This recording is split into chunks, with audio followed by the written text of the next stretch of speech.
ಗುಯ್. ಎಷ್ಟು ಚಂದದ ನೋಡ್ರಿ ಕತೆ ಇದು. ರಾಮಂದ ಬಿಟ್ಟು ಹೆಂಡತಿನ ಕಟ್ಕೊಳಕ ನಾ ಏನು ಸ್ವಟ್ ರಾಮನ ಅಂತ ತಿಳ್ಕೊಂಡಂತಾರಂದ್ರೆ ಸೀತೆಯನ್ನು ಕಾಡಿಗೆ ಕಳಿಸ್ಬೇಕು ಅಂತ ತೀರ್ಮಾನ ಮಾಡಿದ. ತುಂಬು ಗರ್ಭಿಣಿ ಸೀತೆ. ಲಕ್ಷ್ಮಣನನ್ನು ಕರೆದು ಕಾಡಿಗೆ ಬಿಟ್ಟು ಬಾ. ನನಗೆ ಆಗಂಗಿಲ್ಲ ಅಂದ ಲಕ್ಷ್ಮಣ. ನಾನು ನೀನು ಅನ್ನಾಗಿ ಹೇಳಕತ್ತಿಲ್ಲ, ಈ ರಾಜ್ಯದ ರಾಜ ಆಗಿ ಹೇಳಕತ್ತೀನಿ, ಆಕಿನ ಕಾಡಿಗೆ ಬಿಟ್ಟು ಬಾ ಅಂತ. ಕಾಡಿಗೆ ಬಿಡಕ್ಕೆ ಹೋದ. ಅಭಯಾರಣ್ಯ ನಟ್ಟು ನಡು ಕಾಡಿನ ನಿಂದ್ರಿಸಿ ನಮಸ್ಕಾರ ಮಾಡಕ್ಕೆ ಮುಂದೆ ಬಂದ. ಯಾಕಪ್ಪ ಅಂತ ಕೇಳಿದ್ಲು. ನಡೆದಿರುವಂಥದ್ದು ಎಲ್ಲ ಹೇಳಿದ್ಲು. ಯಾವ ಒಬ್ಬ ಬಿಟ್ಟು ಹೆಣ್ತಿನ ಕಟ್ಕೊಳಕ್ಕೆ ಸ್ವಟ್ ರಾಮನ್ ಅಂದಾನ್ರಿ. ಆ ಮಾತು ಕೇಳಿ ರಾಮ ನಿನ್ನ ಬಿಟ್ಟು ಬರಕ್ಕೆ ಹೇಳ್ಯಾನ. ಸಿಡ್ಲು ಹೊಡೆದಂಗೆ ಆತು ಸೀತೆಗೆ. ಬಂಗಾರದಂಥ ಒಂದು ಮಾತು ಹೇಳ್ತಾಳೆ ಸೀತಾ. ಎಷ್ಟು ಚಂದ ಹೇಳ್ತಾಳೆ ನೋಡ್ರಿ. ನಿಂದ್ರಪ್ಪ ಲಕ್ಷ್ಮಣ ಅನ್ಲಕ್ಕೆ ಹೊಂಟಿದ್ದಲ್ಲ ಲಕ್ಷ್ಮಣ. ನಿಂದ್ರಪ್ಪ ಅನ್ಲ. ನಿಲ್ಲು ಸ್ವಲ್ಪ. ನಿಂತ ಹಿಂತಿರುಗಿ ನೋಡಿದ. ನನ್ನೊಂದು ಮಾತೈತಿ, ಹೋಗಿ ನಿಮ್ಮ ಅಣ್ಣಗೆ ಹೇಳನ್ಲಕ್ಕೆ. ಯಾರ್ದೋ ಮಾತು ಕೇಳಿ ನನ್ನ ಬಿಟ್ಟಂಗೆ ಯಾರ್ದೋ ಮಾತು ಕೇಳಿ ಧರ್ಮ ಬಿಡಬೇಡ ಅಂತ ಹೇಳಿ ನಿಮ್ಮ ಅಣ್ಣಗ ಅಂತ ಹೇಳಿದ್ಲಂತ ಸೀತಾ ಮಾತೆ. ಯಾರ್ದೋ ಮಾತು ಕೇಳಿ ನನ್ನ ಬಿಟ್ಟಾನಲ್ಲ, ಕಟ್ಕೊಂಡಿರುವಂಥ ಹೆಂಡತಿನ ಬಿಟ್ಟಾನಲ್ಲ, ಇನ್ಯಾರ್ದೋ ಮಾತು ಕೇಳಿ ಧರ್ಮ ಬಿಟ್ಟಿಗಿದ್ದಾನ, ಅದನ್ನು ಬಿಡಬೇಡ ಅಂತ ಹೇಳಂದಿದ್ಲಂತ. ರಾಮಾಯಣ ಶುರುವಾಗಿದ್ದು ಹಿಂಗಾರ್ರಿ. ಮಹಾಭಾರತದ ಕಥೆ ಏನು ಬೇರೆ ಐತೆ ತಿಳಿದ್ರೇನ್ರಿ ನೀವು? ಅರಮನೆ ಕಂಡಂಗೆ ಕಾಣ್ತಿತ್ತು. ಪಂಚ ಪಾಂಡವರೆಲ್ಲ ಇರ್ತಿದ್ರು. ದ್ರೌಪದಿ ಮ್ಯಾಲೆ ನಿಂತ್ಕೊಂಡಿದ್ದಳು. ದುರ್ಯೋಧನ ಬಂದ. ಅದು ಅರಮನೆ ಹೆಂಗಿತ್ತು? ಮಾಯಾ ಅರಮನೆ. ಅದು ಮಾಯಾ ಅರಮನೆ. ಬಾಗಿಲು ಕಂಡಂಗೆ ಕಾಣ್ತಿತ್ತು, ಬಾಗಿಲು ಇರ್ತಿರ್ಲಿಲ್ಲ. ಹಿಂಗೆ ಬಾಗಿಲೈತು ಬಾ ಅಂತ ತಿಳ್ಕೊಂಡು ಹಿಂಗೆ ಆದ. ಹಿಂಗೆ ಬಾಗಿಲ್ದೊಳಗೆ ಹೋಗ್ಬೇಕಂತ ಬಂದ, ಗಾಡಿಗೆ ಹಾದು ಬಿಟ್ಟ. ದಪ್ಪತ್ತು ಬಿದ್ದು ನೋಡ್ರಿ. ಮ್ಯಾಲೆ ನಿಂತು ದ್ರೌಪದಿ ಅಂಧಸ್ಯ ಪುತ್ರ ಅಂಧ, ಕುಡ್ಡನ ಮಗ ಕುಡ್ಡ ಅಂದ್ಬಿಟ್ರಿ. ಚಲೋ ಆತು ನೋಡ್ರಿ, ಚಲೋ ಆತು. ನಾನು ನಿಮಗೆ ಅದನ್ನೇ ಹೇಳುವುದು. ನಿಮ್ಮ ಮಾತುಗಳನ್ನು ನೀವು ಹೆಂಗೆ ಆಡಬೇಕು ಅಂದರೆ, ಒಂದು ಮನೆಯನ್ನು ಬೆಳಗುವಂತಹ ಮಾತುಗಳನ್ನು ಆಡಬೇಕು. ಮನೆಯನ್ನು ಮುರಿಯುವಂತಹ ಮಾತುಗಳನ್ನು ಆಡಬಾರ್ದು. ಒಂದೇ ಮಾತಿರ್ತದೆ, ಇಡೀ ಸಂಬಂಧವನ್ನು ಕೆಡಿಸಿಬಿಡ್ತದೆ. ಅದು ಒಂದೇ ಮಾತಿರ್ತದೆ, ಇಡೀ ಸಂಬಂಧವನ್ನು ಕೂಡಿಸಿಬಿಡ್ತದೆ.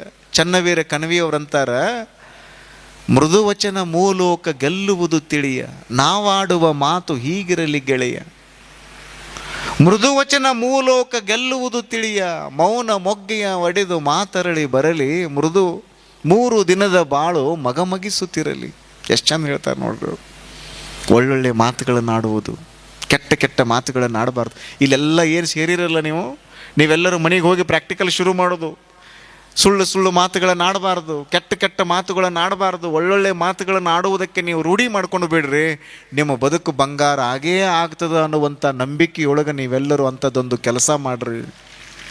ನಿಮ್ಮ ಬದುಕು ಬಂಗಾರ ಆಗ್ತದೆ. ಶಿವಯೋಗಿ ದೇವರು ಮಾತಾಡಕತ್ತರು ಅಂದ್ರೆ ಮಾಣಿಕ್ಯ ಅದು. ಶಿವಯೋಗ ಮಂದಿರದ ಪುಣ್ಯ ಪರಿಸರದೊಳಗೆ ಇಷ್ಟು ಚಲೋ ಅಧ್ಯಾಪನ ಮಾಡ್ತಿದ್ರಲ್ಲ ಅವರು, ಕಲಿತರು. ಬಹಳ ಒಳ್ಳೆಯ ರೀತಿಯಿಂದ ತಾವು ಕಂಡುಕೊಂಡಿರುವಂತಹ ಪಾರಮಾರ್ಥಿಕ ಸತ್ಯವನ್ನು ಹೇಳುವಂತಹ ಶಕ್ತಿ ಸಾಮರ್ಥ್ಯ ಅವರಿಗೆ ಬಂದಿತ್ತು. ಒಳ್ಳೊಳ್ಳೆ ಮಾತುಗಳನ್ನು ಆಡುವಂತಹ ಶಕ್ತಿ ಸಾಮರ್ಥ್ಯ ಅವರಿಗೆ ಬಂದಿತ್ತು. ಒಂದೇ ಒಂದು ಮಾತನ್ನು ಆಡಿದರೆ ಇಡೀ ಸಭೆಯಲ್ಲಿ ಕುಳಿತವ್ರು ಎಲ್ಲರ ಮೈ ರೋಮಾಂಚನ ಆಗ್ತಿತ್ತು. ಅಂತಹ ಮಾತುಗಳನ್ನು ಪರಮ ಪೂಜ್ಯರಾಗಿರುವಂತಹ ಶಿವಲಿಂಗ ಮಹಾಸ್ವಾಮಿಗಳು ಆಡ್ತಾ ಇದ್ರು. ಅವರು ಪ್ರಭುಲಿಂಗ ಲೀಲಾ ಪ್ರವಚನ ಹೇಳ್ತಿದ್ರಂತ. ಏನದು ಸಪ್ಪಡ್ರಿ? ಮೈಕ್ ಸಪ್ಪಳು ಮಾಡಬಾರ್ದು. ಪ್ರಭುಲಿಂಗ ಲೀಲಾ ಪ್ರವಚನ ಅದು. ಪ್ರಭುಲಿಂಗ ಲೀಲೆಯ ಕುರಿತಾಗಿ ಸಿಂದಗಿಯೊಳಗೆ ಬಹಳ ಚೆನ್ನಾಗಿ ಪ್ರವಚನ ಹೇಳ್ತಿದ್ರಂತ ಪರಮ ಪೂಜ್ಯರು. ಸಿಂದಗಿಯ ಶಾಂತವೀರ ಪಟ್ಟಾಧ್ಯಕ್ಷರು ಅನ್ನುವಂತಹ ಒಬ್ಬ ಅಪರೂಪದ ಗುರುಗಳು ಅವರು ಹಾವೇರಿ ಒಳಗಡೆ ನೆಲೆಸಿದ್ದಾರೆ. ಇಲ್ಲಿ ಹಾವೇರಿಯ ಕುಮಾರೇಶ್ವರ ಧಾರ್ಮಿಕ ಪಾಠಶಾಲೆಯನ್ನು ಪ್ರಾರಂಭ ಮಾಡ್ಯಾರ. ಎಂತಹ ಗುರುಗಳು ಅಂತಂದರೆ ನನ್ನ ಹೃದಯ ತುಂಬಿ ಬರ್ತದೆ. ನಾನು ಗುರುಗಳಿಂದ ಯೋಗವನ್ನು ಕಲಿತೀನಿ, ಹಿಮಾಲಯಕ್ಕೆ ಹೋಗಿ ಯೋಗವನ್ನು ಕಲಿತು ಬಂದೀನಿ, ಎಲ್ಲರಿಗೂ ಯೋಗವನ್ನು ಕಲಿಸ್ತೀನಿ ಅಂತ ಹೇಳಿ ಕರ್ನಾಟಕದೊಳಗಿದ್ದುಕೊಂಡು ಹಿಮಾಲಯದೊಳಗೆ ಏನು ಯೋಗವನ್ನು ಕಲಿಸ್ತಾರಲ್ಲ ಅದನ್ನು ಕರ್ನಾಟಕದೊಳಗಡೆನೆ ಕಲಿಸಿದಂತಹ ಅಪರೂಪದ ಸ್ವಾಮಿಗಳು ಅಂದರೆ ಸಿಂದಗಿಯ ಶಾಂತವೀರ ಪಟ್ಟಾಧ್ಯಕ್ಷರು ಅನ್ನುವಂಥದ್ದನ್ನು ನಾವು ಅರ್ಥ ಮಾಡಿಕೊಳ್ಬೇಕು. ಡಾಕ್ಟರ್ ರಾಜ್ಕುಮಾರ್ ಅವರಿಗೆ ಅವರು ಯೋಗವನ್ನು ಕಲಿಸಿದರು. ಅವರ ಊರು ಸಿಂದಗಿ. ಅಲ್ಲಿ ಪರಮ ಪೂಜ್ಯರಾಗಿರುವಂತಹ ಶಿವಲಿಂಗ ಮಹಾಸ್ವಾಮಿಗಳವರು ಪ್ರಭುಲಿಂಗ ಲೀಲಾ ಕುರಿತಾಗಿ ಪ್ರವಚನವನ್ನು ಹೇಳ್ತಿದ್ರು. ಚಾಮರಸ ಬರೆದಿರುವಂತಹ ಪ್ರಭುಲಿಂಗ ಲೀಲೆ ಅಪರೂಪದ ಗ್ರಂಥ ರೀ ಅದು. ನಾ ಮೊದಲನೇ ದಿನ ಹೇಳಿದ್ನಲ್ಲ, ಸತ್ತವರ ಕಥೆಯಲ್ಲ ಜನನದ ಕುತ್ತದಲ್ಲಿ ಕುದಿದು ಕರ್ಮದ ಕತ್ತಲೆಗೆ ಸಿಲುಕುವವರ ಸೀಮೆಯ ಹೊಲಬು ತಾನಲ್ಲ. ಹೊತ್ತು ಹೋಗದೆ ಪುಂಡರಾಲಿಪ ಮತ್ತಮತಿಗಳ ಗೋಷ್ಠಿಯಲ್ಲಿದು ಸತ್ಯ ಶರಣರು ನುಡಿಯುವುದು ಈ ಪ್ರಭುಲಿಂಗ ಲೀಲೆಯನು. ಒಳ್ಳೊಳ್ಳೆ ಪದ್ಯಗಳು ಶಿಶುನಾಳ ಶರೀಫರು ಯಾವಾಗಲೂ ಹೇಳೋರಂತ. 6 ಶಾಸ್ತ್ರ 18 ಪುರಾಣ ನನ್ನ ಹೆಗಲ ಮ್ಯಾಲ, ಪ್ರಭುಲಿಂಗ ಲೀಲಾ ನನ್ನ ತಲೆ ಮ್ಯಾಲ ಅಂತ ಹೇಳೋರು. ಅಂಥ ಅಪರೂಪದ ಮಹೋನ್ನತ ಗ್ರಂಥ ಪ್ರಭುಲಿಂಗ ಲೀಲೆ. ನಾವು ಮೌನವಾಗಿರುವುದನ್ನು ರೂಢಿಸ್ಕೊಳ್ಬೇಕು. ಮಹಾತ್ಮರನ್ನೆಲ್ಲ ನೋಡ್ರಿ ನೀವು, ಅವ್ರು ಮೌನವಾಗೇ ಇರ್ತಾರೆ, ಮಾತಾಡಂಗಿಲ್ಲ. ಅವರು ಭಾಳ ಸಂದರ್ಭಗಳಲ್ಲಿ ಮಾತಾಡಂಗಿಲ್ಲ, ಅವರು ಮೌನವಾಗಿರ್ತಾರ. ಯಾರೋ ಮಹಾತ್ಮರು. ಅದಕ್ಕೆ ಮಾತು ಬೆಳ್ಳಿ, ಮೌನ ಬಂಗಾರ, ಧ್ಯಾನ ವಜ್ರ. ನಾವು ಮಠಗಳಲ್ಲಿ ಕುಳಿತುಕೊಂಡಿರುವಂತಹ ಸಂದರ್ಭದಲ್ಲಿ ಬಹುತೇಕರು ಬಂದು ಈ ಮಾತುಗಳನ್ನು ನಮಗೆ ಹೇಳ್ತಿರ್ತಾರೆ. ಅಪ್ಪ ಅವ್ರು ಏನೈತ್ರಿ, ಏನೇನೂ ಇಲ್ರಿ, ಸಂಸಾರದೊಳಗೆ ಅದು ಇಲ್ರಿ, ಸಮಾಧಾನನ ಇಲ್ರಿ, ಭಾಳ ಗದ್ಲಕ್ಕೆ ಬಿದ್ದೈತ್ರಿ. ಇಂಥ ಮಾತುಗಳನ್ನು ಆಡೋದನ್ನು ನಾವು ಬಹುತೇಕರು ಕೇಳಿರ್ತೀವಿ. ನಿಮ್ಮ ಮನೆಯೊಳಗೆ ಜಗಳ ಯಾಕೆ ಚಾಲೂ ಆಗ್ತಾವಂದ್ರೆ ನಿಮಗೆ ಮಾತಾಡೋಕ್ಕೆ ಗೊತ್ತಿಲ್ಲ ಅಂದಂಗ್ರಿ. ಅದಕ್ಕೆ ಅನ್ನಂಗಿಲ್ರಿ,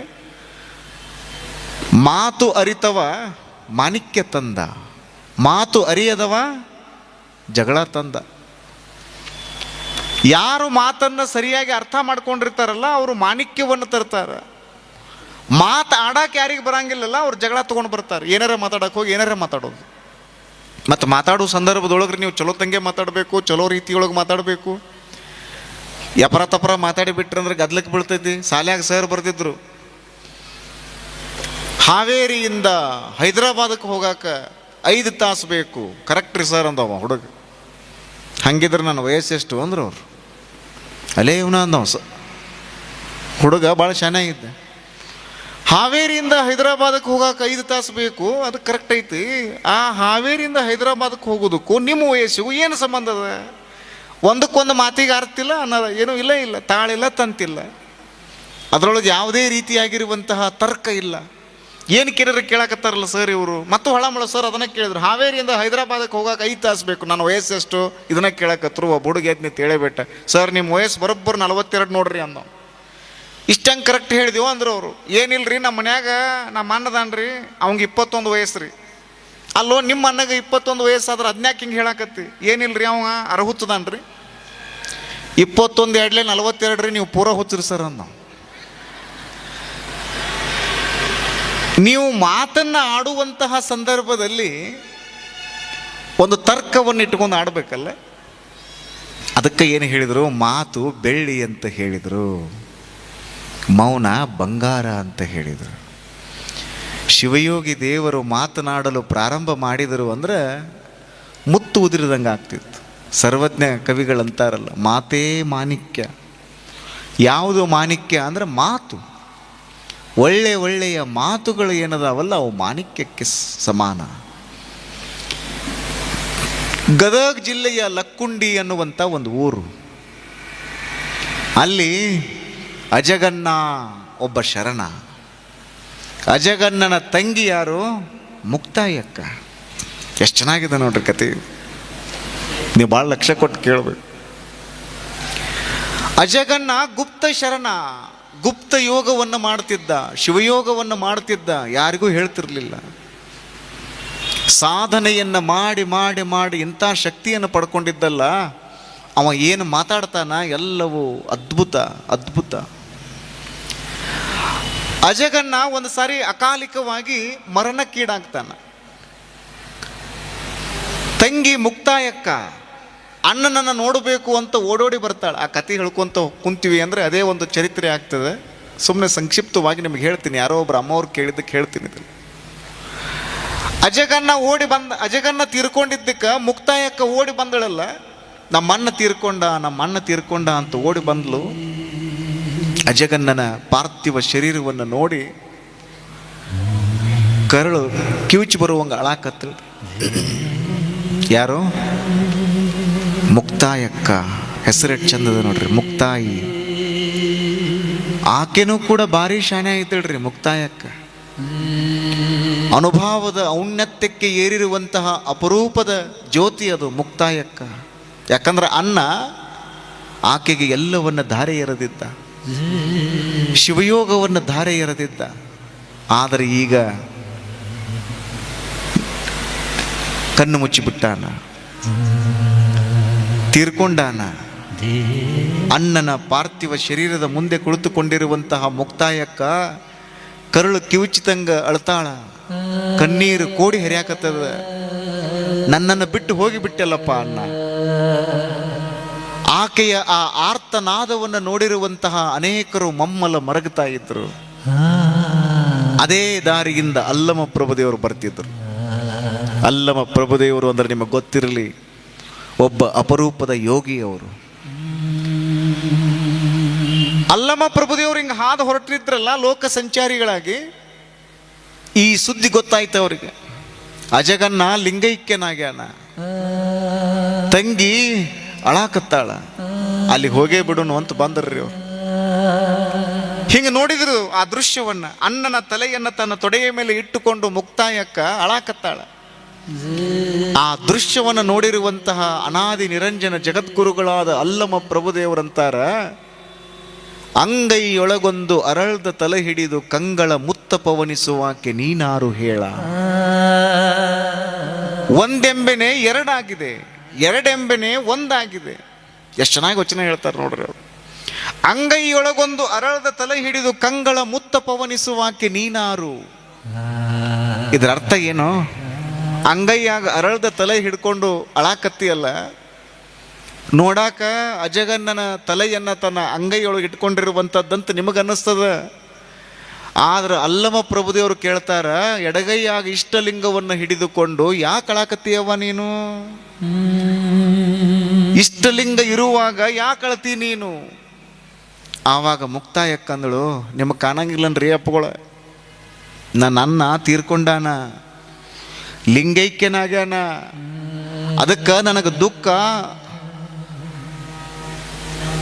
ಅನ್ನುವಂಥದ್ದೇನೈತಲ್ಲ ಮಡುಗಟ್ಟ್ಯದ, ಭಾಳ ಅಂದ್ರೆ ಭಾಳ ಸಂಕಟ ಆಗಾಕತ್ತದ. ಯಾಕಂದ್ರೆ ಆಧ್ಯಾತ್ಮ ಲೋಕದೊಳಗೆ ನಮ್ಮ ಅಣ್ಣ ನನ್ನ ನಡು ದಾರಿಯಾಗ ಬಿಟ್ಟು ಹೋಗ್ತಾನ ಅಂತ ನಾ ಅನ್ಕೊಂಡಿರ್ಲಿಲ್ಲ.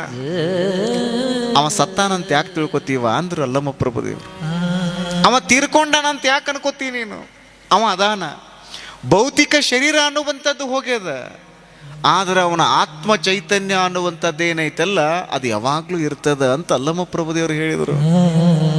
ಆದರೂ ಮುಕ್ತಾಯಕ್ಕೆ ಸಮಾಧಾನ ಆಗ್ಲಿಲ್ರಿ.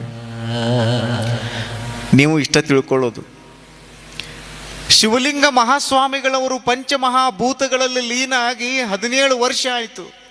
ಇವತ್ತಿಗೂ ನಮ್ಮೆಲ್ಲರ ಹೃದಯ ಕಮಲದಲ್ಲಿ ಅಜರಾಮರರಾಗಿ ಅವ್ರು ಇರ್ತಾರ ಅಂದ್ರೆ ಈ ಭೌತಿಕ ಶರೀರಕ್ಕೆ ಒಂದಲ್ಲ ಒಂದಿನ ನಾಶ ಆಗ್ತದೆ, ಒಂದಲ್ಲ ಒಂದಿನ ಇದು ಪಂಚಮಹಾಭೂತಗಳಲ್ಲಿ ಲೀನ ಆಗಿ ಹೋಗ್ತದೆ. ಒಳಗಡೆ ಇರುವಂತಹ ಆತ್ಮ ಚೈತನ್ಯ ಏನೈತಲ್ಲ ಅದು ಹಂಗ ಇರ್ತದೆ. ಶಿವಲಿಂಗ ಸ್ವಾಮಿಗಳು 17 ವರ್ಷ ಅಲ್ಲ, 1700 ವರ್ಷ ಆದ್ರೂ ಕೂಡ ಹಾವೇರಿ ಹುಕ್ಕೇರಿ ಮಠದ ಇತಿಹಾಸದೊಳಗೆ ಯಾವಾಗಲೂ ಇರ್ತಾರ. ಭೌತಿಕ ಶರೀರ ಇರಂಗಿಲ್ಲ, ಆದರೆ ಅವರ ಆಧ್ಯಾತ್ಮಿಕ ಶಕ್ತಿ